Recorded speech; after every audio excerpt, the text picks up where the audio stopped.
Shalom, queridos líderes, discípulos do Senhor, Deus abençoe, em nome de Jesus Cristo. Venho aqui através desse áudio deixar uma mensagem com relação à celebração de Páscoa, que acontece neste sábado, que será celebrado neste sábado à noite, começa. E eu quero trazer algo para abençoar o nosso coração nesse dia. Sabemos que a festa de Páscoa é a celebração da nossa salvação. O apóstolo Paulo, em 1 Coríntios, capítulo 5, versículo 7 e 8 diz assim: lançai fora o velho fermento, para que sejais nova massa, como sois de fato sem fermento, pois também Cristo, o nosso Cordeiro Pascal, foi imolado. Por isso celebremos a festa, não com o velho fermento, nem com o fermento da maldade e da malícia, e sim com os asmos da sinceridade e da verdade. Queridos, essa celebração ela é importante porque, como eu disse no início, ela é a festa da nossa salvação. O contexto da Páscoa, ela acontece lá no Antigo Testamento, quando Deus, por sua soberania, resolve resgatar um povo para si, fazer um povo particular para si. E eles retiram, ou melhor, ele retira,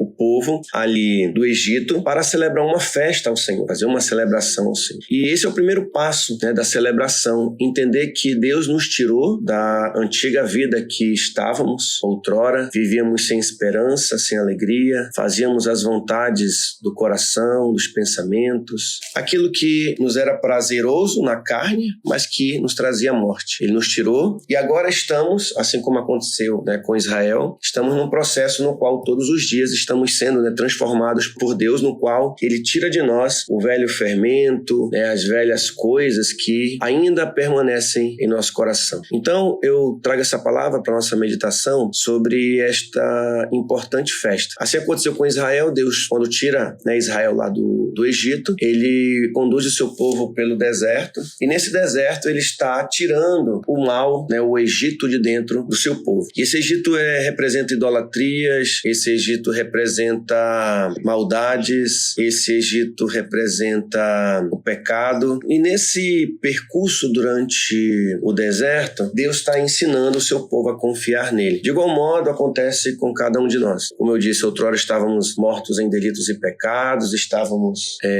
longe do conhecimento de Deus, e todos os dias o Senhor está nos ensinando a confiar nele. Mas Deus, ele tem um desejo que a cada dia, a cada momento, nós sejamos parecidos com seu Filho. Amém? Nosso Senhor, através daquela morte com dores terríveis, o Senhor, naquele contexto, ele, como diz a palavra, ele foi moído pelas nossas iniquidades, e a sua morte nos deu esperança e nos proporcionou o nosso coração ser transformado todos os dias. Ao olharmos para o seu sacrifício, ao olharmos para a sua dor, não nos permitir ser as mesmas pessoas. Olhamos para a sua obra, olhamos para o seu sacrifício e a sua obra nos convencendo e o seu Espírito nos moldando para sermos pessoas melhores. Então, o contexto da Páscoa de forma espiritual, queridos, é o quê? É aprendermos a ser iguais ao Senhor todos os dias. E deve haver um esforço de nossa parte para conquistarmos e avançarmos nisso. Lembre-se que Paulo fala em Filipenses que nós estamos desenvolvendo a nossa salvação, e assim devemos fazê-la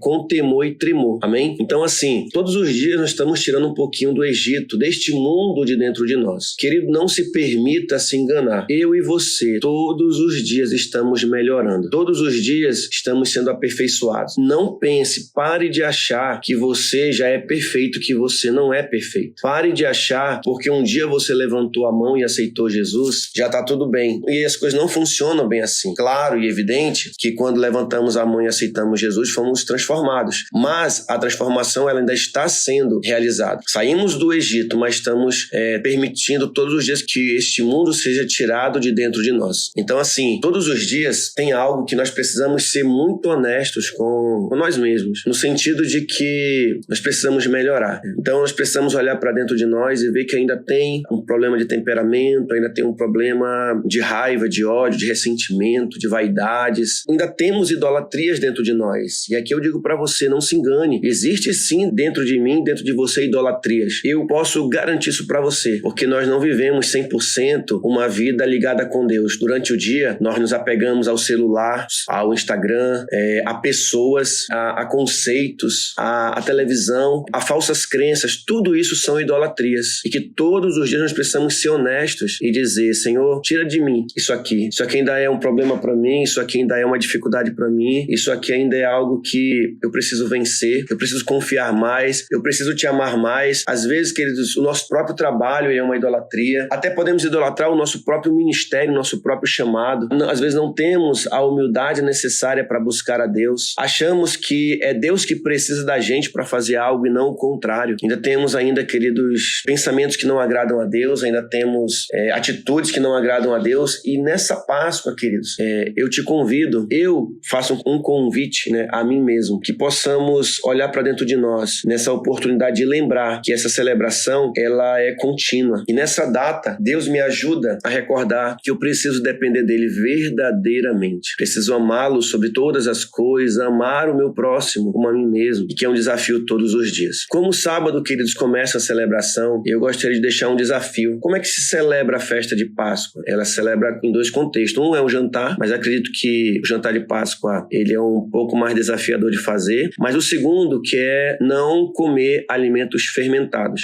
Então eu quero deixar esse desafio que a partir do sábado à noite, contando 7 dias até sexta-feira que vem, sexta-feira pós, esse sábado agora, contando 7 dias, contando com esse sábado que vai entrar à noite, nós possamos não comer alimentos fermentados até a sexta que vem à noite. Por quê? A ideia que Paulo nos traz é que nós possamos entender que o fermento, ele é sutil dentro da massa. Você não percebe, mas ela acaba levedando toda a massa. O pecado é a mesma coisa. Não é porque aceitamos Jesus que paramos de pecar, muito pelo contrário. Eu acho que agora que a gente acaba pecando de forma muito complicada, de uma forma muito triste, e cometemos pecado de forma muito triste porque já conhecemos a palavra e não éramos para, talvez, repetir pecados que fazíamos, Pecados que eram para estar mais mortificados. Parece que agora eles se tornam mais visíveis. Nossa falta de honra, por exemplo, desonrar, uns aos outros. Então, queridos, eu deixo esse desafio. E nesse jejum que nós vamos abrir mão do fermento, então tudo que tem trigo, que geralmente é fermentado, não iremos comer, mas o problema não é o trigo, é o fermento que foi fermentado, e que o trigo possui. Então, evitar o pão, comer coisas que não sejam fermentadas durante esses 7 dias, a contar nesse sábado agora. Eu acredito, queridos, que nós vamos aprender olhando para o físico, assim como eu abro mão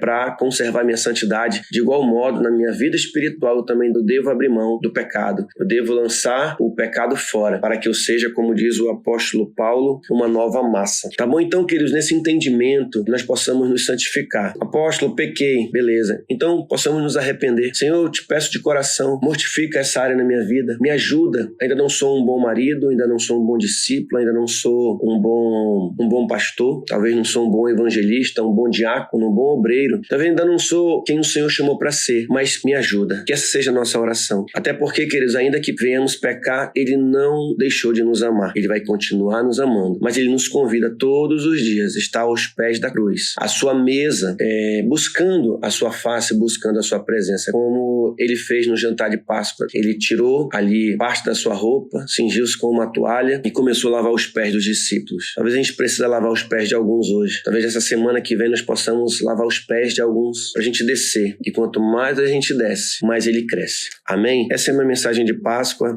para você, meu querido líder, discípulo, e desejo já um feliz Pêssar, uma feliz festa de Páscoa, na presença de Yeshua, o Cordeiro que tira o pecado do mundo. Ele tira de mim e tira de você todos os dias, porque estamos desenvolvendo a nossa salvação com temor e tremor. Deus abençoe.